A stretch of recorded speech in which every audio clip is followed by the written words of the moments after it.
जय हिंद मेरे प्यारे साथियों, नमस्कार, सत श्री अकाल, आदाब। उम्मीद करता हूं कि आप सब मस्त होंगे, स्वस्थ होंगे और अपनी तैयारी में लगे होंगे।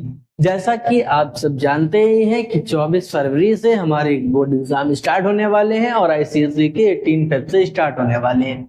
तो बोर्ड एग्जाम की क्या स्ट्रेटेजी रखनी चाहिए, क्या करना चाहिए, कैसे क्वेश्चंस अटेम्प्ट करने चाहिए, कैसे छोड़ने चाहिए, इन सब के बारे में हम डिस्कस करने वाले हैं आज के इस लेक्चर में। बहुत सारे बच्चों की ये डाउट रहते हैं, क्वेश्चंस ये रहते हैं कि सर हम क्वेश्चंस को करना तो जानते हैं लेकिन हमारे पास वो स्ट्रेटेजी नहीं होती है कि हम उसको लिखना स्टार्ट कैसे करें। बेसिकली उन बच्चों को प्रॉब्लम होती है जो कैलकुलेशन तो टीचर्स बताते हैं आराम आराम से, लेकिन वर्ड्स प्रॉब्लम के क्वेश्चंस को बाय वर्ड एक्सप्लेन नहीं करते। हो सकता है बिल्कुल भाई। तो ऐसे क्वेश्चंस को करने के लिए आप जब कोई स्टेप लिखते हो, उस स्टेप को लिखने के रीजंस को सोचो। आपने वो स्टेप क्यों लिखा, आपको पता है तभी आपने लिखा है, ऐसे तो है नहीं बिना पता लिख दिया हो। तो आपने क्यों लिखा है उस रीजंस को बाय वर्ड आप लिख दीजिए, वही आपका स्टेटमेंट होगा, वही आपके वाक्य होंगे। समझ में आ रही है बात?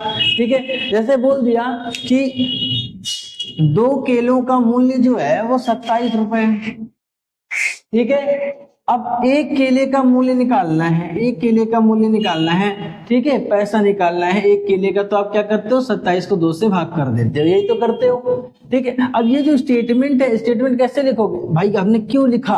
हमने इसलिए लिखा क्योंकि cost of 2 banana, cost of 2 बनाना ये दिया हुआ है 27 रुपीज। ठीक है। तो यहां लिख देंगे cost of 1 banana, cost of 1 बनाना। ठीक है। तो ये हो गया आपका 27/2 रुपीज। यही स्टेटमेंट है। स्टेटमेंट जो आपके माइंड में आ रहा है वही है, वही वर्ड्स को लिख देना है। दूसरी बात, अगर हम कहें कि क्वेश्चंस का चुनाव कैसे करें, सिलेक्शन कैसे करें, कि कौन पहले कर रहे हैं कौन बाद में कर रहे हैं, तो मेरा तो ये फर्स्टली यही ओपिनियन है कि आप सीरियल ऑर्डर से करते रहिए। आपने क्वेश्चन पेपर देखा, पहले 15 मिनट जो आपको मिले हैं उस क्वेश्चन पेपर को पूरा देख लीजिए, पूरे क्वेश्चन पेपर को एनालाइज कर लीजिए। तब आपके माइंड में ये फिट हो जाएगा कि आपको कौन से क्वेश्चंस आ रहे हैं लगभग लगभग, कौन से नहीं आ रहे हैं, कौन में आप 100% श्योर हैं और किस में आपको लगता है कि इसमें थोड़ा सोचना पड़ेगा। ये सिलेक्शन कर लेना। उसके बाद देखिए, सबसे पहले एमसीक्यू कीजिए, एमसीक्यू तुरंत कीजिए, उसको कोई भी 2 राय नहीं, उसको मत छोड़िए। ठीक है। एमसीक्यू कीजिए, एमसीक्यू करने के बाद शॉर्ट्स के क्वेश्चन, वेरी शॉर्ट्स के क्वेश्चन को अटेम्प्ट कीजिए, छोटे क्वेश्चन को अटेम्प्ट करना शुरू कीजिए। लंबे क्वेश्चन मत लिखिए, पहले हम तो यही कहते हैं कि लंबे क्वेश्चन मत लिखिए, सॉल्व मत कीजिए। 2 तरह से समस्या हो सकती है। पहला, आपने लंबे क्वेश्चन को किया, आपको आ रहा था तो बहुत अच्छी बात है, लेकिन अगर नहीं आ रहा है और आपने कैलकुलेशन मिस्टेक थे, आप बीच में कर दिया, आप बीच में कहीं फंस गए तो प्रॉब्लम हो जाती है। इसलिए क्या कहते हैं, इसलिए हमें क्या करना है कि पहले छोटे छोटे क्वेश्चन को अटेम्प्ट करना है। छोटे क्वेश्चन को अटेम्प्ट करना है जिसमें हमें लगता है कि हम श्योर हैं, वो पहले कर लेना। जिसमें लगता है श्योर नहीं है उसको थोड़ा रुक के कर लेना, बाद में कर लेना, उसके लिए टाइम छोड़ देना। लेकिन भाई क्वेश्चन को गैप मत देना। जैसे कि एग्जांपल के तौर पे अगर हम आपसे बताएं तो ये कहते हैं, मान लीजिए क्वेश्चन नंबर 1 आपको आ गया, ठीक है, आपने सॉल्यूशन 1 लिख दिया पूरा। अब सॉल्यूशन 1 आपने लिखा, अब आपको सॉल्यूशन 2 नहीं आ रहा है, तो आप क्या करते हो, ये जगह छोड़ देते हो, ये जगह छोड़ देते हो। ऐसा काम बिल्कुल नहीं करना, बिल्कुल भी नहीं। आपको क्वेश्चन 2 नहीं आ रहा है तो कोई बात नहीं, आप सीधा सॉल्यूशन 3 लिखो ना, जो आपको आ रहा है वो लिखो, सॉल्यूशन नंबर 3। ठीक है। इसका स्टेटमेंट पूरा लिख दो, उसके क्वेश्चंस लिख दो।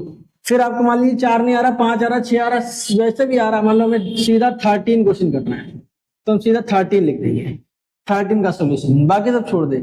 ठीक है। लेकिन ऐसे जो छोड़ के चले जाते हो, क्वेश्चन सॉल्यूशन नंबर 3 पेज छोड़ दिया, सॉल्यूशन नंबर 4 आगे, ऐसा मत करना भाई। ठीक, इस गलती से बचना।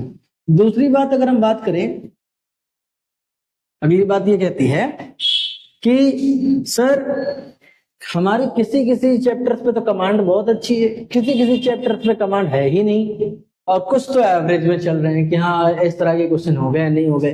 तो सबसे पहले अभी तो टाइम है हमारे पास, टाइम है तो हम क्या कर सकते हैं, क्वेश्चंस को चुनाव जो कर रहे हैं, क्वेश्चंस के चुनाव का, तो पहला स्टेप हमारा ये होना चाहिए कि सर हम चैप्टर वाइज फार्मूला याद करें, पहले चैप्टर वाइज फार्मूला याद करें,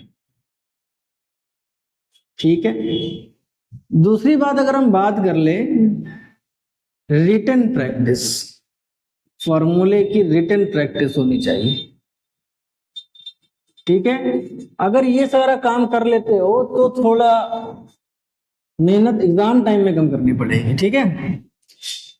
आगे की अगर हम बात करें रिटन प्रैक्टिस चैप्टर के बाद क्या होता है भाई, रिवीजन, रिवीजन बहुत जरूरी है।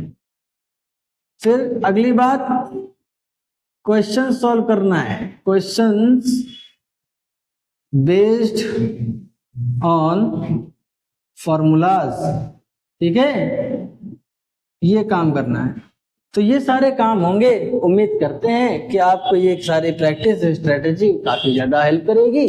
और एग्जाम्स के करने का पैटर्न ये है कि भाई यहाँ निगेटिव मार्किंग आपकी नहीं होती है, बात समझ रहे क्या कहना चाह रहा हूँ, नेगेटिव मार्किंग नहीं होती है आपके बोर्ड एग्जाम में। आगे जब पढ़ोगे तो नेगेटिव मार्किंग का खेल बड़ा तगड़ा हो जाएगा आपके लिए, इसीलिए नेगेटिव मार्किंग नहीं होती है, फायदा होता है। तो इसलिए क्या करो, कोई भी क्वेश्चन मत छोड़ो, आपको उससे रिलेटेड कोई बात तो पता होगी, लेकिन हमें तो कहना है कि भाई सीधी सी बात है, पढ़ लो, जरूरी नहीं रिलेटेड बात लिखो, सटीक आंसर लिखना भी चाहिए, पूरा सटीक आंसर लिखो, ठीक है। इन केस कभी ऐसा हुआ कि अगर हमें क्वेश्चन मैंने पढ़ा था, मुझे रिवाइज है, बस थोड़ा सा मुझे हेल्प चाहिए, हिंट चाहिए, तो जितना आपको आ रहा है उतना लिख लीजिए, उसमें आंसर्स में लिखिए पहले जितना आपको भी आ रहा है, ठीक है। लेकिन क्वेश्चन को ड्रॉप करके आने की जरूरत नहीं, ब्लैंक पेज छोड़ के आने की जरूरत नहीं है। तो उम्मीद करता हूं आपको हेल्प मिली होगी, ठीक है।